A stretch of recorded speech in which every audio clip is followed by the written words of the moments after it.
Well, as Roman introduced, these presentations would like to focus on some aspects which are, wait, I start well, regarding the getting the best from PCV2 vaccination. Basically because we know that PCV2 vaccines works very well under field conditions, and at the very end it has been one of the most successful vaccines over the last 40 years. So from this point of view, it's true that there's still some complaints, and of course complaints are coming along over time, but at the very end, we are pretty sure that it's a good vaccine that works very well, and time to time, certainly, we have to try to improve its use in order to get the best of it. Well, at the very end, I would like to start by one fact that we tend to forget in most of the cases, because at the very end, we are thinking a lot on the virus itself, of course, the PCV2, and also especially on the peak or the sow, depends on your target for vaccination. But we must remind that at the very end, PCV2 infections, and especially porcine circovirus diseases, are a much complex diseases in which there are a number of factors involved with.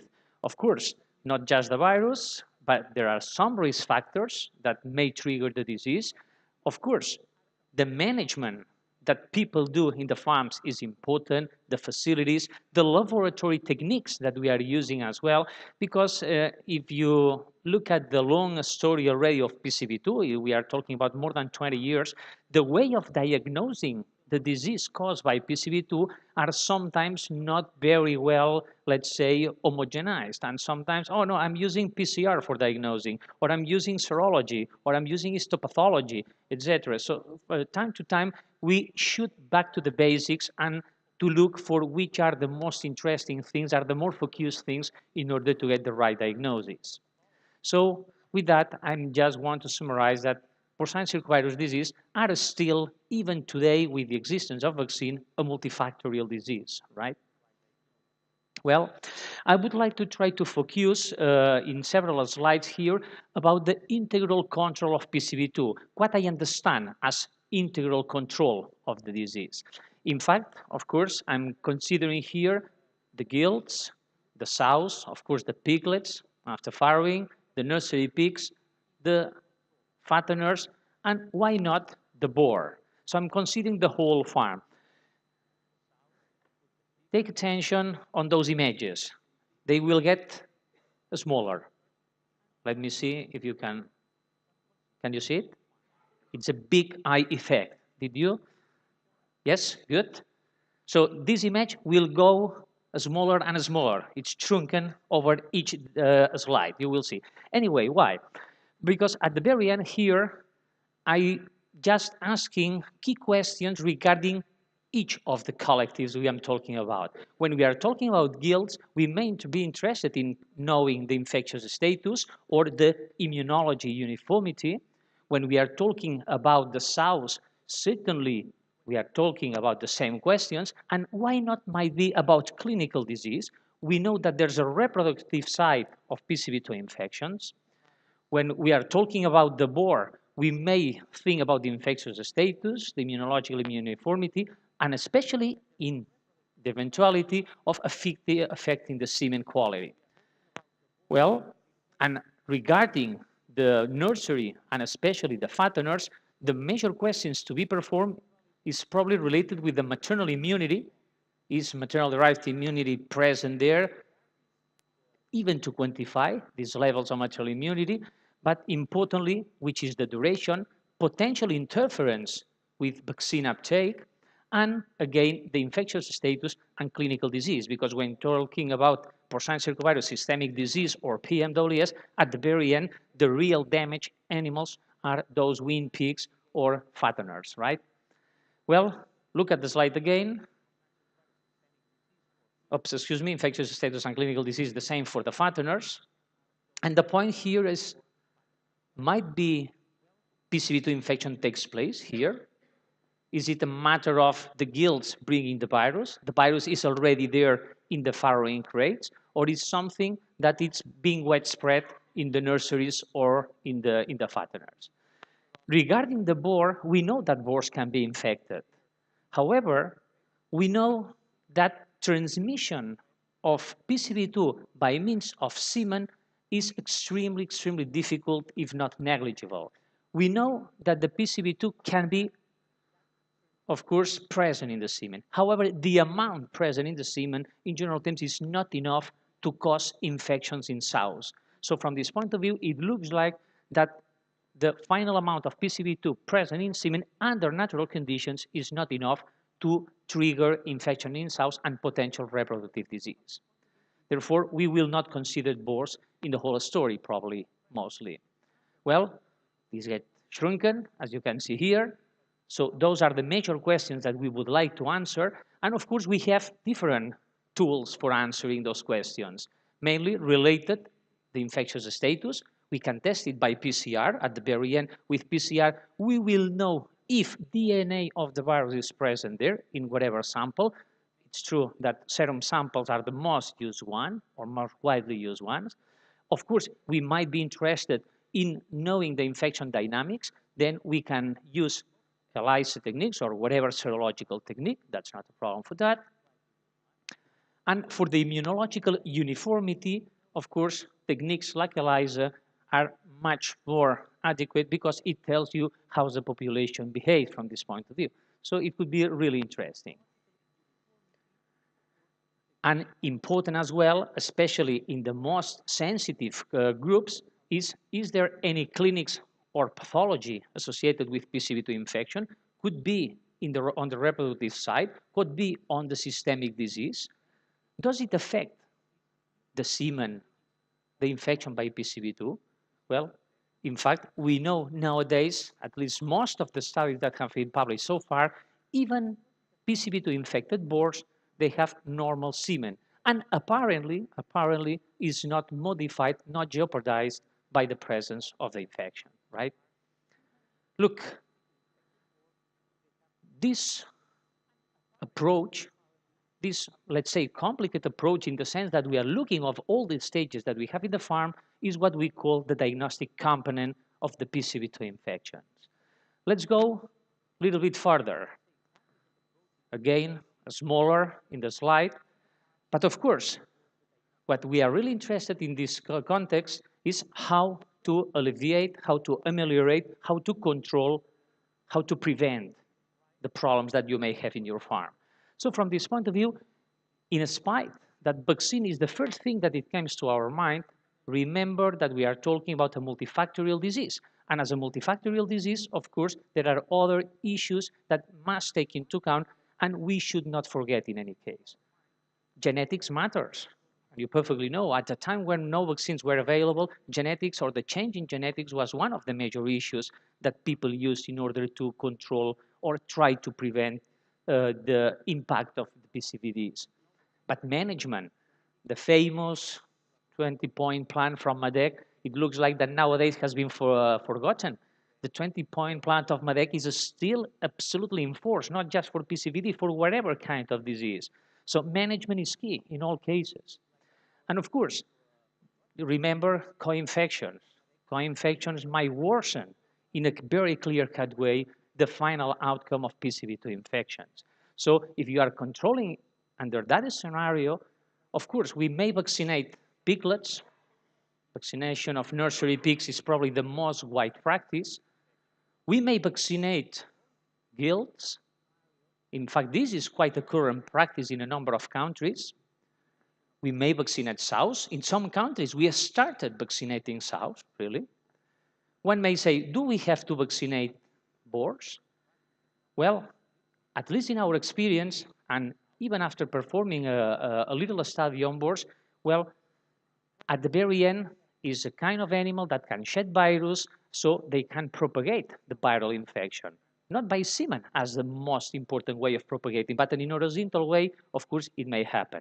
However, if we are working on artificial insemination centers, this can be a very minor issue. Of course, with the boars, the major focus, at least time ago, it was the genetics. The change in the boar genetics made a major impact. Management applies to all the time points in a farm at the very end. And co-infections mainly appears at the time in which PCVDs, and especially PCV2 systemic disease or PMWS, apply. So when you're looking at all those possibilities, probably this is what we should summarize as integral control of PCV2. With that, I would like to emphasize that the integral control is not just vaccination. It's vaccination, but much more. So sometimes we are relying a lot on the effect of vaccine, expecting that vaccine will do everything. Of course, vaccines, I insist, work very well, but we need to help vaccines working even better from this point of view. So to my understanding, and this is something that I want to share with you, the map of connections on the integral control of PCV2 infections is there. We have a lot of knowledge so far about this. And what I have been presenting here is not really new. It's current knowledge that you probably know. And the big thing is that we have very efficient PCV2 vaccines in the market. So this helps a lot. But anyway, if you look at the whole movie, because at the very end here we have some starring, some secondary actors, etc., it's clear that in the movie we have to measure performers, the gilt and the sow and the piglet. Because in most of the cases we are thinking on the piglet. The piglet is the one that will develop the systemic disease, and this is true. But of course, sows play a major role as well, not just for the transfer of maternal-derived antibodies or maternal-derived immunity, but also about the possibility of transferring or causing horizontal infection with the piglet or even vertical transmission to the piglet. In this story or in this picture, probably Bohr is a secondary actor, as I told you before. Well, regarding the sow, why we put some emphasis on the sow as well? First, because at a given time point, at a given farm, we may have a certain percentage of infected sows, okay? And we know that there's capacity, as I told you before, of vertical and horizontal transmission. And it's known, and this is very old information coming from at least 15 years ago already, but the sow represented a risk factor for developing the systemic disease in the piglets, mainly if PCV2 infection took place around farrowing or alternatively in piglets coming from those sows with low antibody titers around farrowing. Moreover, we know that there's the possibility of reproductive affection. However, we must confess that the frequency, the importance, the real impact of this reproductive disease associated to PCV2 to date is very, very difficult to establish. In fact, and this is a table taken from Dr. Hans Knowing from University of Ghent, PCV2 can affect reproduction, and depending on the gestation stage, here you can see in 4 major periods, certainly you can see that death of the embryo, or sometimes even immune response, or even the possibility of return to estrus or mummified stillborns and weak-born piglets occur, especially before the immunocompetence of the fetus. However, the point is how frequent is that issue? At the very end, we do not really have reliable data about how frequent this happens and which is the real importance of it. We don't have reliable data. But we know that sows can be infected by PCV2 during gestation. Here is just a study that we performed some years ago, and here we have different weeks. This is pre-mating, then it's 3 weeks post-mating, 10 weeks post-mating, the 17 post-mating, almost the whole period of gestation, and we always got some PCR positive sows. So this means that a certain percentage of sows are infected. I wouldn't say in most of the farms, but in a number of farms, this is the issue, right? And this may happen in the context of vaccinated and even non-vaccinated sows. And when you look at antibodies in the sows, you may see, and as you can see here in the figure below, quite a lot of variation depending on the parity number sometimes.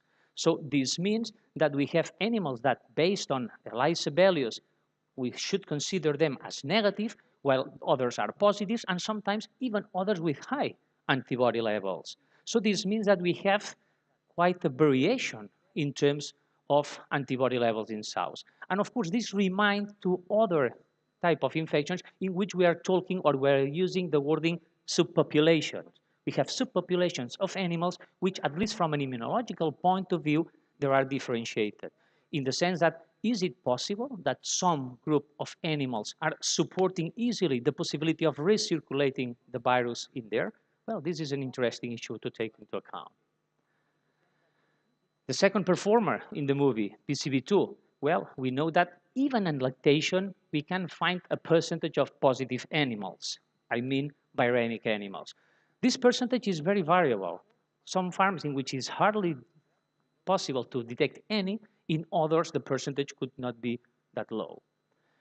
Of course, once maternal-derived immunity is waned, it's extremely easy for the virus to be widespread in absence of vaccination. Of course, in terms of vaccination, it decreases significantly. And at the very end, the piglet is the animal developing, in most of the cases, subclinical infections, but also the systemic disease, and very time to time, which is not an often occurring disease nowadays, porcine dermatitis and nephropathy syndrome.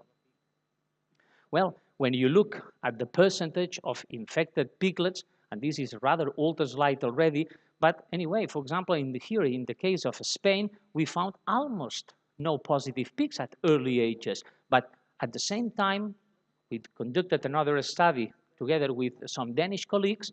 The percentage of infected piglets at the very first week of age, it was something between 20 and 30%, which is, by the way, not low. So it's important to see that there's variation among farms in a clear-cut way. And even when you look at the literature, and this is coming from some data of Iowa State University, they try to assess in normal performing farms the percentage of viremia in piglets and in sows. And they found some farms in which the percentage of viremic animals was extremely high, more than 40% at neonates, so very early stages. This means that, of course, intrauterine infections took place in a systematic way in that particular farm. So with these issues, I would like simply to remind you that we know relatively well, which is the PCV-2 dynamics at the very end, and we have the tools for monitoring it. We know as well that the vaccines works quite well in most of the scenarios. And the point is, do we really take the best benefit or the maximum benefit of those vaccines? In order to try to answer that issue, I would like to make a simile here, because, of course, this is the theory of the iceberg. In the iceberg, most of the iceberg by itself, it's under the water. But what you see is this. When we are talking about how efficient vaccines are regarding PCV-2, in most of the cases, we must say that they work excellently. They work very well.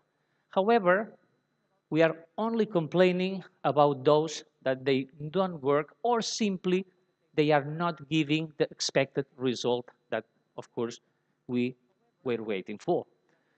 But anyway, sometimes we have to avoid to think, oh, that vaccine does not work, or I had a vaccine failure, or I had, because in most of the case, it works really, really good. The point here is, in those cases in which I don't get or I don't reach my expectations, what had happened? This is the most important issue at the very end. And of course, at the very end, for getting the best from vaccination, you need to have, for your particular farm as well, knowledge on the epidemiology and the transmission among the different actors that we have presented before, this potential interference of maternal-derived immunity, we can talk about that afterwards, and also the duration of this vaccination immunity. So at the very end, when you look at the evolution of the vaccination practices against PCV-2 over time, at least in Europe mainly, not only, but especially in Europe, we started with the sow. However, the sow was not the collective suffering from the disease itself. It was mainly the piglet. So rapidly, we moved vaccination from sow to the piglet. In fact, by vaccinating the sow, we got, let's say, more or less good results, but it took much longer than expected, because at the very end, we wanted to protect the piglet. So to vaccinate the piglet was a much better option in order to get the best from it. But soon, we realized that by systematic vaccination of piglets, we can reach the point in which even some farms, almost there's no PCV-2 circulation. So this means that you are creating a population of pigs that they will reach the slaughter, which are almost negative. They have never had any real contact with PCV-2. But those animals at 6 months of age, at least a proportion of them, will be our future gilts. So it means that at this point, it would be very, very important for those animals to avoid creating subpopulations and to have a good immune status of the same. The point here is the future to vaccinate all the collectives, also gilts, including sows, because at the very end you have seen in the previous graphics in which when you look at the sows and the different parity numbers, at least the serological values were fairly different. So the variation, the coefficient of variation was quite high. Well, the point is that by means of each of those steps, we are changing the epidemiology of the PCV2 infection. So the issue is what we did before might not work nowadays. And let me explain a little bit the issue. This is one of the examples that we performed some years ago. And in fact, what we wanted to study here particularly, it was two groups of animals, which were in here. This is percentage of PCV2 PCR, but this is that part. So you see that the percentage of infected pigs was very, very low. And this is the serological values, which can be seen here on this y-axis. Here we had maternal-derived immunity. We separated two groups, high levels of maternal-derived immunity, low levels of maternal-derived immunity. We vaccinate those animals in the face of those levels of maternal immunity, and we expected, of course, that infection, but much higher percentage of infected pigs would take place. So at the very end, look at here, no evidence of seroconversion occurs on those animals. Even a certain percentage presumably got infection because of those positive PCR animals. So the point is that we created at a slaughter age animals which were really seronegative, at least by current testings of ELISA or IPMA. Here is the same. The sows that you can look at them, look at the subpopulations, look at the variation that we have among those animals. Of course, if those gilts, for example, represent that or they have been vaccinated or they got infection during their fattener period, probably. So there's a lot of variation here. However, when you look at those others, look at here, it's parity 1, but it's already negative, and there are some other negatives here. So the subpopulations are there anyway. And even when you look at the distribution of piglets in terms of maternal-derived antibodies, normally you have this kind of distribution. This is a normal distribution. This is just a subset of 152 piglets. And look, those are measured with log2 PCV2 IPMA titers, but with ELISA, we would get very similar situation. So at the very end, we are not getting all the animals with high antibody levels. We got a curve like that. And of course, this depends on the antibody levels of your sows, but also on the colostrum intake, because it could happen if colostrum intake is not good enough, you may have even lower antibody values in piglets coming from sows with high antibody titers. Okay. And we know as well that by vaccination, both sows and gilts, we are able to increase antibody titers. So from this point of view, if we are interested in homogenizing populations, we know nowadays that in both cases, both for sows and gilts, it would work. So if we want to avoid this huge variation in serological values, at least vaccination exerts the corresponding effect. And this is related as well with the possibility of vaccination regarding virus reduction. Because at the very end, one of the things that we are interested in is protecting our animals, try to have the minimum infection as possible. And this is just a probabilistic study published by some French colleagues a number of years ago. And this is the projection in terms of infection of piglets when no vaccination applies. Here you can see the solid black line, and this is the age of the animals. But as you can see that at least over time, when you are vaccinating, when you are not vaccinating anybody, at the very end, sooner or later, but around 80 to 100 days of age, almost all animals got infection. When you are vaccinating only sows, is this gray solid line, more or less we got the very similar results.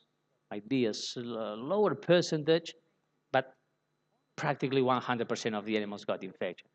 When we are vaccinating just piglets, and here you have the dashed solid line, the percentage of infected piglets is much, much lower. So this means that when you are vaccinating piglets alone, only the piglets, you are able to decrease the percentage of infected animals. And when you are vaccinating sow and piglets both, this percentage is even lower. So from the point of view of integral control, it's clear that if you are vaccinating just sows or just piglets or sows and piglets, if you want to diminish the infectious pressure, the sow and piglet combination is the one that works best. And in fact, when you are going to real life, you get exactly the same result. This is something that we performed some years ago by means of vaccinating sows and piglets, only sows or only piglets or nobody. And in terms of viremia, the ones that got the best results, it was by means of vaccinating piglets or vaccinating sows and piglets in all cases. So with these ideas, because in fact, I had the point of presenting you a number of issues related with the overall control of the infection by PCV2, I believe that at the very end, we should go to the basics. Because at the very end, certainly we thought that by having vaccines and vaccines that works very well, we solved all PCV2 problems. And the reality is that in a number of cases, might be we are not getting the best. Especially we are not getting the best because probably in your language does exist a sentence like that. By doing the same, we should get the same. Well, for a number of things, it's true. But by doing the same, which means, for example, vaccinating piglets at 3 weeks of age, we are not always getting the same because you are changing epidemiology. As long as you are changing epidemiology, this means that probably next vaccination programs that you must design might be different because by creating negative populations at the slaughter age, you may create negative populations of gills that once introduced in your farms, those are naive populations which are susceptible to potential infection. And those animals precisely are the ones that facilitates, again, infection, early infections, and remember that early infections are closely related with PMWS or systemic disease occurrence as well. So from this point of view, the point is that instead of having the general idea, no, I'm vaccinating at 3 weeks of age, and it worked very well. It's now that it doesn't work. So the vaccine is different, or might be the strain is different, etc. We can discuss about that as well. But in general terms, my recommendation, my first recommendation would be, please measure, monitor what's going on in your farm. Because might be your major problem is that you are facing with subpopulations in your farm, okay? And I would like to emphasize as well that PCV2 systemic disease diagnosis is still important because at the very end, nowadays one may say, hey, I don't have to diagnose the disease. I have a PCR and I know that there's a certain amount of virus in there. However, if you want to be sure that you have the disease in a clear-cut way, diagnostic criteria are there. So the diagnostic criteria have not changed over the last 20 years, and they are still in force. And especially those are interesting, especially when you want to rule out something. Because in our experience, sometimes we think we have the systemic disease when at the very end, we do not really have a PCV2 problem, and the problem is of other origin. So rule out, it's important as well. And of course, PCV2 serology is not a good tool for diagnosing any disease referring PCV2, but it's very good for monitoring at the very end. And just to finish up by saying that we have the knowledge, the tools for getting the best from PCV2 vaccination. At the very end, we must use them. Of course, as long as something works and works better, nobody wants to touch anything. But sometimes, and especially by changing such epidemiology, things may change as well. So I believe that we have the scientific technical knowledge. So the point is, it's in our hands. We must solve those problems, or we must try to solve those problems. However, just regarding PCV2, and taking into account that we are working on circoviruses, what's new in the field of circoviruses? In fact, PCV2 is not a new disease. It has been for ages at this point. Even in the last 20 years, it has been the most important, one of the most important ones in the swine production. But nowadays, you know that We have another visitor, which is PCV-3, porcine circovirus type 3, which was diagnosed for the first time. Well, let me say, it was detected, not diagnosed. It was detected a couple of years ago, associated with porcine dermatitis nephropathy syndrome, and also associated with reproductive failure. It was in the US. It has been also linked with cardiac and multisystemic inflammation. However, at this point, we still don't know how important it is. However, I'm not so sure if it's because it was very important at that time, PCV2. Nowadays, we start receiving queries about, look for PCV3, when still we do not really know what PCV3 is doing. But anyway, those things happen. And with that, I'm just finishing my presentation. Thank you very much for your attention.